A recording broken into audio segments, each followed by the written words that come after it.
HarlequinAudio is proud to bring you Call to Honor by Tawny, performed by Cendese. Chapter 1. It pays to be a winner, and Diego Torres was a big believer in winning. But it was the winning that he liked, the competition, the thrill of testing his skills, pushing his limits, of knowing he was better than his adversary. Yeah, he liked knowing he was the best. He didn't do it for reward, especially not when the reward came by way of the pomp and pageantry of a ceremony like today. Standing on stage in front of the various platoons that made up SEAL Team 7, listening to Admiral Cree pontificate was a pain in the ass. What made it worse wasn't the couple hundred sets of eyes inspecting him, or the discomfort of his dress whites too tight across the shoulders. It was the damned shoes.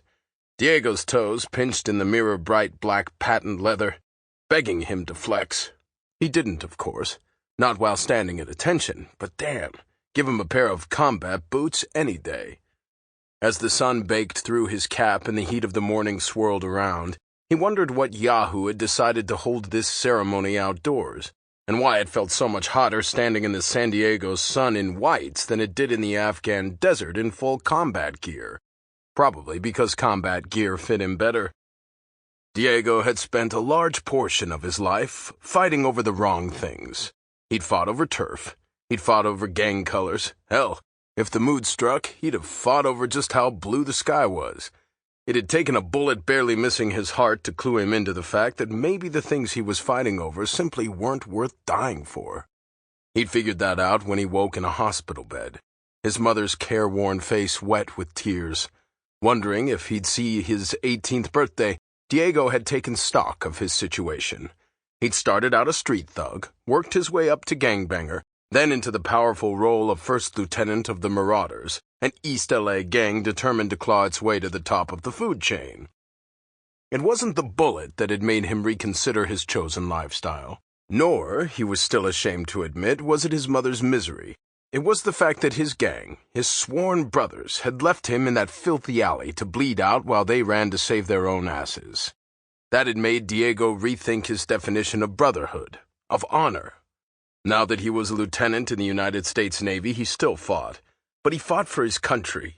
He was still a badass, but he was a badass SEAL.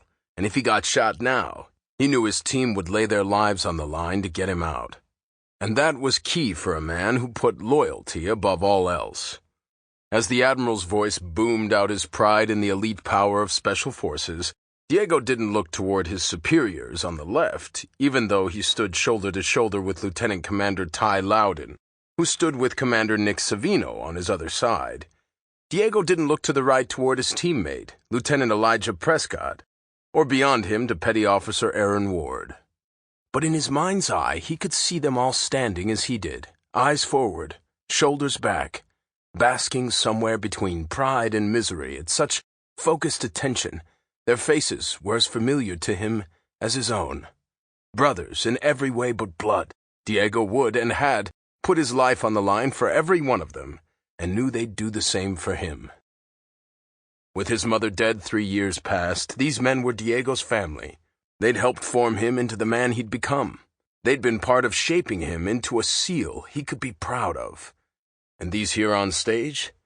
They'd led a raid to capture 3 high-level militants, doing so in the dead of night without detection, proving once again that Poseidon kicked ass, which was pretty much why they were standing up here being recognized. As SEALs, they were trained to be the best. As members of Poseidon, they were expected to be better than the best. 12 men had come out of buds together, each earning his trident a decade ago.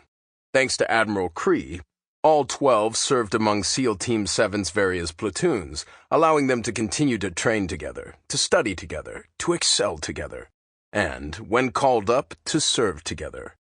Team leader Savino's doing, Diego knew. The man had had a vision in buds of an elite force of warriors, all focused on one purpose. They trained longer, they pushed further, they fought harder than most.